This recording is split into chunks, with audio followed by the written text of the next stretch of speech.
Добрый день, уважаемые абитуриенты! Я рада приветствовать всех, кто решительно поступает на нашу программу «Правовое обеспечение и управление образованием», направление «Профессиональное обучение». И как руководитель образовательной программы, зовут меня Шмигулова Оксана Алексеевна, я расскажу вам о тех вступительных испытаниях, которые вам предстоят, и о расписании, конечно, вступительных испытаний. Давайте внимательно посмотрим на данный слайд. Вы прекрасно понимаете и знаете, что форма сдачи экзамена и форма сдачи вступительных испытаний дистанционная. Вид экзамена – тестирование. Количество вопросов, которое вам попадется – 25. Какие баллы вы можете выручить за эти вопросы? За абсолютно правильное их решение вы получаете 100 баллов. Это максимальное количество баллов. И минимальное количество баллов, которое вообще возможно для поступления, это 50. Обратите внимание на продолжительность тестирования. Это на данный момент достаточно важно, потому что ваш тайминг нужно будет настроить на 60 минут. 25 вопросов, 60 минут. Вы прекрасно понимаете, сколько минут в среднем вы должны будете уделить каждому вопросу. Но если вы относитесь к категории поступающих с ограниченными возможностями здоровья, тогда время будет увеличено до 1,5 часов. Посмотрим, какова структура тестовых заданий, какие вопросы из какой сферы, области вам попадутся. Структура тестовых заданий включает в себя 5 разделов, 25 вопросов, 5 разделов. Вы понимаете, что по 5 вопросов вы получите из каждого раздела, которые обозначены здесь на слайде. А еще обращаю ваше внимание на то, что дается вам только одна попытка. Поэтому настроиться надо максимально, включились, начали, поехали. 60 минут, 25 вопросов, одна попытка. Здесь нужно быть предельно внимательным и настроиться на уже сдачу. Дистанционная форма сдачи. Что она в себя включает и какие еще процедуры вам предстоит пройти? Во-первых, входите вы первый раз в систему тестирования через логин и пароль, которые вам будут отправлены на электронную почту. Электронная почта ваша, та, которую вы указали при подаче документов. На всякий случай можно посмотреть и в папку «Спам», когда вы будете искать предварительно логин и пароль, отправленные вам на почту накануне экзамена, накануне вступительных испытаний. Последующее посещение сайта уже под своим паролем, вы его введете, придумаете, вы его не меняете при первом входе, вернее, вы его наоборот меняете, прошу прощения, при первом входе в учетную запись. И еще обращаю ваше внимание на то, что нужно будет предварительно сфотографироваться и перед экзаменом и прикрепить свое фото вместе с главным разворотом паспорта. То есть разворотом, где написано ваша фамилия, имя, отчество, и также ваша фотография. Почему это важно и для чего это нужно? Это нужно для идентификации вашей личности. То есть фото с главным разворотом, для того, чтобы можно было идентифицировать вашу личность. И еще раз обратите внимание на время, которое отведено для прохождения экзамена. Видите, уже второй слайд, на котором мы предупреждаем о том, что у вас одна попытка. В личном кабинете, в своем личном кабинете вы получите подробную инструкцию, и с ней нужно будет ознакомиться, подробную инструкцию для того, чтобы пройти это тестирование. Во-первых, все-таки это вкладка «Магистратура», на сайте приемной кампании. И здесь вы видите, где в своем кабинете вы получаете эту инструкцию, для того, чтобы обязательно с ней ознакомиться, скачать и ознакомиться. Обратите внимание, что расписание вступительных испытаний, если вдруг забыли, не отметили себе и так далее, еще раз можно уточнить, посмотреть также на сайте приемной кампании БГПУ во вкладке «Магистратура», и во вкладке «Расписание вступительных испытаний». Мы с вами его сейчас подробно проанализируем. Как я уже сказала, консультация будет вам доступна это 8 августа, отведенное время на видеоконсультацию. И экзамены для тех, кто подает и претендует на бюджет, у нас 14 бюджетных мест на нашей программе, экзамены для тех, кто подали документы до 6 августа, как это требуется, как полагается, и претендуют на бюджетное место, будут проходить 9 августа. Обратите внимание, что в принципе доступен вам будет ресурс и доступ к экзамену вы имеете с 10 до 22 часов. Но всего 1 час. Да, вот какой-то 1 час в своем рабочем тайминге вам нужно будет выделить на то, чтобы зайти и успешно пройти тестирование, завершить эти 25 вопросов. Резервный день тоже предусмотрен, это 17 августа, время чуть меньше, с 10 до 17:00. Ну а те, кто по каким-то причинам не успели подать документы до 6 августа и, соответственно, уже не могут претендовать на бюджетное место, но вспомнили об этом 7 и претендуют на коммерческое, на условия коммерческого набора, на договорные условия. Для них экзамен будет проходить 18 августа и резервный день 21 августа. По времени будет занимать, и доступ, вернее, будет получен вами точно так же, с 10 до 22 18 числа и, соответственно, с 10 до 17 часов 21 августа. Это то, что касается самого расписания. Поэтому, пожалуйста, будьте внимательны. Первый ваш экзамен – это 9 августа.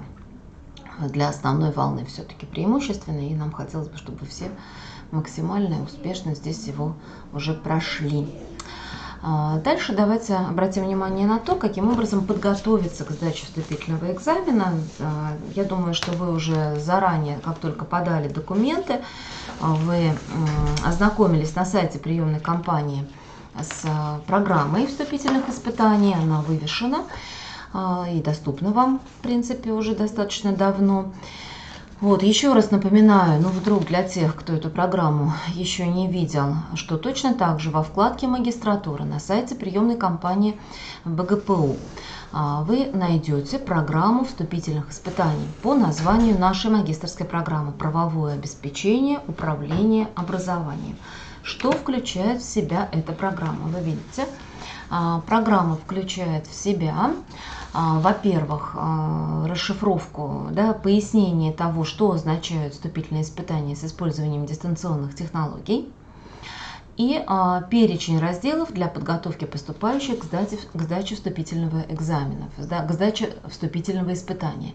В перечень разделов входят все содержательные единицы образовательного права, которые, в принципе, и будут закладываться и закладываются в содержание вопросов теста.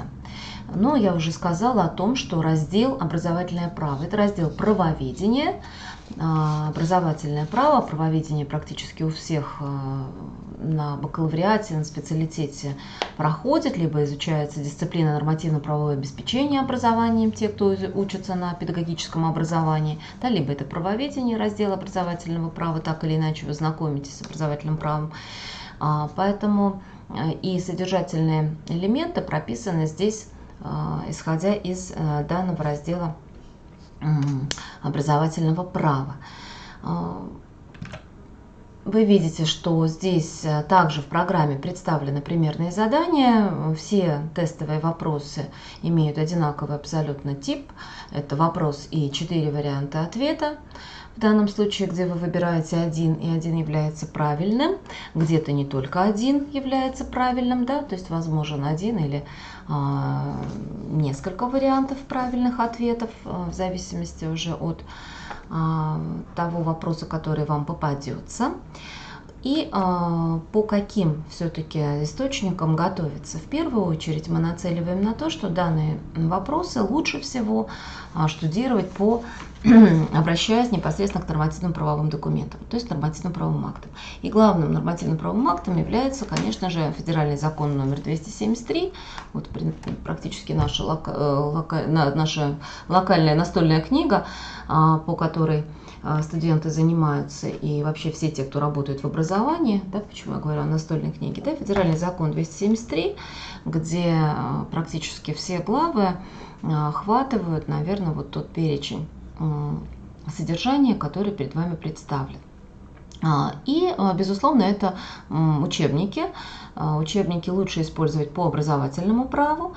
Учебники, которые, в принципе, свежие, которые вы найдете, уже стандартными или традиционным учебником является учебник «Шкатулы» 2015 года издания. Вы можете его найти на ресурсе правовой информационной системы «Консультант».